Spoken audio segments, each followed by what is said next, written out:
बिस्मिल्लाहिर्रहमानिर्रहीम। Dear students, आज हमने एक्सरसाइज 6.3 करनी है।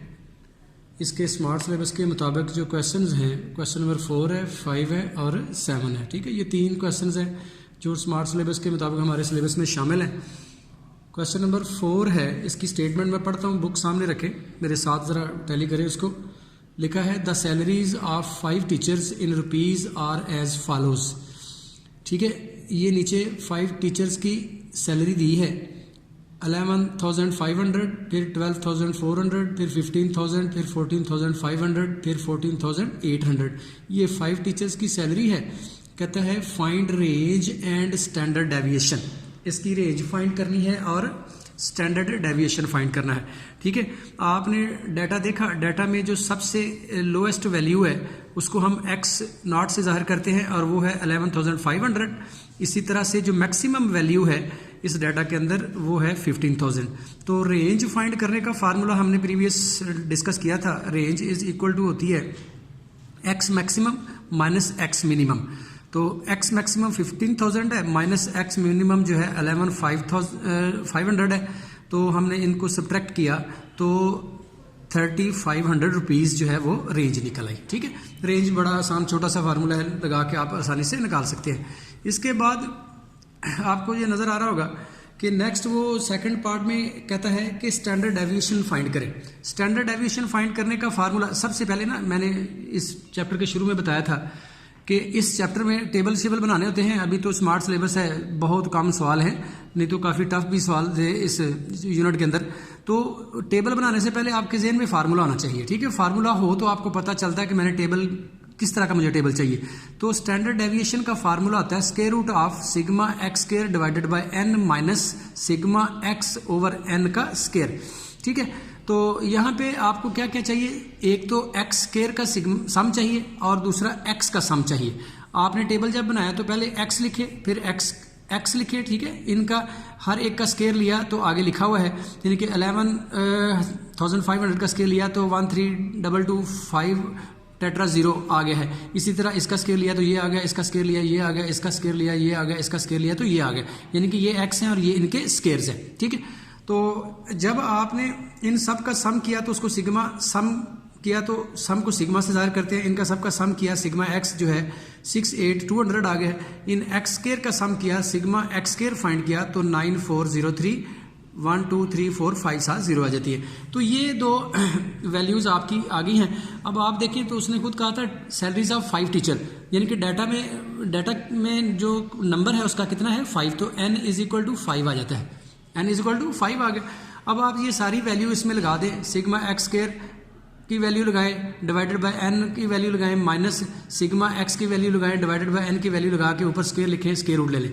इसी तरह इसको जब हल किया तो ये आंसर आ गया, माइनस इसको हल किया तो ये आंसर आ गया है। ठीक है, जो मैंने लिखा हुआ है, तो इसका स्क्वायर रूट, फिर स्क्वायर रूट ऑफ 2 0, इन दोनों को माइनस किया तो स्क्वायर रूट ऑफ 2 0 1 0 400 आ गया है। इसका स्क्वायर रूट फाइंड किया तो स्टैंडर्ड डेविएशन जो है 1417.89 आ गया। इस तरह से हम इस फार्मूले के तहत हम जो है ना किसी भी डाटा का जो है स्टैंडर्ड डेविएशन निकाल सकते हैं। याद रहे कि ये डाटा अनग्रुप डाटा है और ये फार्मूला भी हमने अनग्रुप वाला लगाया है। ठीक है, ये बात का ख्याल रखना है। जब भी आपने फार्मूले का सोचना है सबसे पहले ये देखना है कि ये मेरे पास जो डाटा है वो ग्रुप डाटा है या अनग्रुप डाटा है। तो ये अनग्रुप डाटा था, अनग्रुप डाटा फाइंड करना हो स्टैंडर्ड डेविएशन फाइंड करना हो तो इसका ये फार्मूला है। ठीक है, क्योंकि ग्रुप डाटा के फार्मूले अलग हैं और अनग्रुप डाटा के अलग हैं। इसी तरह इसका पार्ट जो 2 है, क्वेश्चन नंबर अब 5 नेक्स्ट करते हैं, क्वेश्चन नंबर 5। ठीक है, क्वेश्चन नंबर 5 में कहता है find the standard deviation S of each of the following number. इसके 2 पार्ट दिए हुए हैं, पार्ट 1 एंड पार्ट 2। मैंने पार्ट 1 को सॉल्व करने की कोशिश की है। ठीक है, तो स्टैंडर्ड डेविएशन निकालना है पार्ट 1 में। ए पार्ट जो है उसका पहला पार्ट, ठीक है, उसमें कहता है स्टैंडर्ड डेविएशन निकालो। डाटा था हमारे पास 12 6 7 3 15 10 18 और 5। ये क्योंकि आपको नज़र आ रहा है कि ये डाटा अनग्रुप डाटा है, ठीक है, तो हम अनग्रुप वाला फार्मूला लगाएंगे। अनग्रुप का फार्मूला होता है जो है sigma x square over n minus sigma x over n का स्क्वायर रूट। ठीक है, तो इसके फार्मूले के मुताबिक बिल्कुल ये ऊपर वाले के क्वेश्चन की तरह है, सेम है, उसी तरह से आपने इसको करना है, सेम एज इट इज़ है। कि एक्स लिखे, फिर उनका स्केयर लिया, आखिर में उनका सम निकाला, सिग्मा एक्स स्केयर जो है वो 912 आ गया और सिग्मा एक्स जो है वो 76 आया। एन जो यहाँ से काउंट कर ले 1 2 3 4 5 6 7 8 बनते हैं, तो एन हमारा 8 है। ये सारी वैल्यू आपके पास मौजूद है, इस फार्मूले में लगाई, इनको हल किया तो ये स्टैंडर्ड डेविएशन इसका 4.87 निकला है। ठीक है, that's all about question number 5। इसका दूसरा पार्ट भी बिल्कुल सेम इस तरह का ही है। इसका पार्ट बी भी मैंने नेक्स्ट किया है। बी पार्ट में कहता है, ये नजर आ रहा होगा आपको, बी पार्ट में कहता है कि calculate variance for the data. अब ये नीचे डाटा दिया है, इसका वेरिएंस फाइंड करना है। तो आप जरा देखें, अनग्रुप डाटा है, अनग्रुप डाटा के लिए वही जो वेरिएंस निकालने का फार्मूला होता है, s square is equal to sigma x square over n minus sigma x over n का होल स्केयर। आप ये चीज़ नोट करेंगे कि वेरिएंस और स्टैंडर्ड डेविएशन का फार्मूला ऑलमोस्ट सेम है, लेकिन सिर्फ वेरिएंस एस स्केयर है, इसमें स्केयर रूट नहीं है। अगर आपने वेरिएंस का स्टैंडर्ड डेविएशन निकाला तो उसमें सिर्फ स्केयर रूट आ जाता है। ठीक है, बस इतना सा फर्क है। स्केयर रूट इसमें स्केयर रूट स्केयर में है, उसमें स्केयर रूट के साथ है, बस इतना सा फर्क है। बाकी इन दोनों फार्मूला में इतना ज़्यादा फर्क नहीं है। आपने ये सारी एक्स लिखे, इनका स्केयर लिया, आखिर में सम किया, आखिर में ये देखिए सम किया, सिग्मा एक्स 75 आया है और सिग्मा एक्स स्केयर जो है वो 631 आया है। तो आपने इस फार्मूले के अंदर, जो मैं पीछे भी करके आया हूँ, उस फार्मूले के अंदर इनकी वैल्यू लगाई, इसको हल किया तो s square is equal to 6.85, इस तरह से इसका स्टैंडर्ड वेरिएंस निकल आता है। ठीक है, ये सेम सवाल है और एक ही तरह के ऑलमोस्ट आसान से हैं, इनमें कोई प्रॉब्लम नहीं है। ये जो लास्ट क्वेश्चन है जो नजर आ रहा है आपको, मैं इसकी स्टेटमेंट पढ़ता हूं। लिखा हुआ है फॉर द फॉलोइंग डिस्ट्रीब्यूशन, ये जो है ना टेबल बना, इसको डिस्ट्रीब्यूशन टेबल कहते हैं। ठीक है, for the following distribution of marks calculate range, range find कर रही है। अब ये टेबल देख के नजर आ रहा है कि ये टेबल जो है ना, ये ग्रुप डाटा है। ग्रुप डाटा में रेंज निकालने का फार्मूला होता है upper class boundary of last class minus lower class boundary of first class, ये फार्मूला है। ठीक है, याद रखना आपने। अब जो बुक में सवाल दिया है वो इतना है, सिर्फ इतना है, मार्क्स दिए हैं और फ्रिक्वेंसी दी है। ये रियल क्लास बाउंड्री आपने खुद फाइंड करनी है, इसलिए फाइंड करनी है क्योंकि हमारे फार्मूले में यही यूज होती है। तो आपने क्या किया कि ये जब लिखा, मार्क्स लिखे हैं 35, असल में एक बात आपको बताता चलूँ, ये बाज बुक्स में ज़रा डिफरेंट है, आपने देखना है। मैंने ये वैल्यू जो लिखी है, ये मैंने लिखी है जो आंसर है ना बुक के पीछे, उसको सही निकालने के लिए। यहाँ से ये 33 से स्टार्ट हो तो फिर आंसर ये आता है। बाज बुक्स में यहाँ पे 31 लिखा हुआ है, तो आपने देखना है कि पेपर में, क्योंकि दो मुख्तलिफ बुक्स हैं, कुछ बुक्स में ये यहाँ पे 31 है, कुछ में 33 है। परेशानी होना, जो भी पेपर में आए, अगर ये 33 आए तो आपने 33 के हवाले से हल कर देना है, अगर यहाँ पे 31 आए तो 31 के लिहाज से आपने इसको हल कर देना है। परेशानी होना, लेकिन सेम है, फर्क कोई नहीं।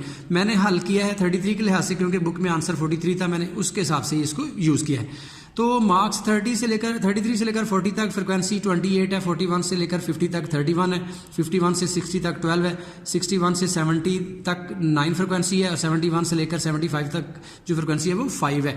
ठीक है, ये मैंने रियल क्लास बाउंड्री लिखी। रियल क्लास बाउंड्री लिखना आपको आती है कि ये जो लोअर क्लास होती है इसको 0.5 कम कर देते हैं, अपर क्लास को 0.5 बढ़ा देते हैं। तो 33 में से 0.5 कम किया तो 32.5 आया और अपर क्लास 40 में से 0.5 बढ़ाया तो 40.5 आया। इसी तरह आपने हर क्लास की रियल क्लास बाउंड्री लिख ली। जब आपने रियल क्लास बाउंड्री लिख ली सबकी, तो रेंज का फार्मूला होगा upper class boundary of last class minus lower class boundary of first class. ठीक हो गया जी। तो ये फार्मूला जब आप लगाएंगे तो upper class boundary of last class जो है वो 75.5 है, ये देखें मैंने सर्कल की हुई है। उसके बाद lower class boundary of first class की लोअर क्लास बाउंड्री जो है वो 32.5 है, वो मैंने 32.5 लिखा, दोनों को सब्ट्रैक्ट किया तो आंसर 43 आया। इस तरह से इसकी जो है ना वो रेंज आप फाइंड कर सकते हैं। ठीक है, ये हमारे सिलेबस में एक्सरसाइज 6.3 के 3 ही क्वेश्चन थे। क्वेश्चन 4, 5 और 7 तीनों मैंने डिस्कस कर दिए हैं, आप आराम से इनको सॉल्व कर सकते हैं। बड़े इंपॉर्टेंट क्वेश्चन है, अक्सर 50 to 60% इस एक्सरसाइज का सवाल एज ए लॉन्ग बोर्ड में आ जाता है। ठीक है, तो आपने इनके फार्मूले सबसे पहले याद करने हैं और फिर इन क्वेश्चंस की प्रैक्टिस करनी है। Thank you very much.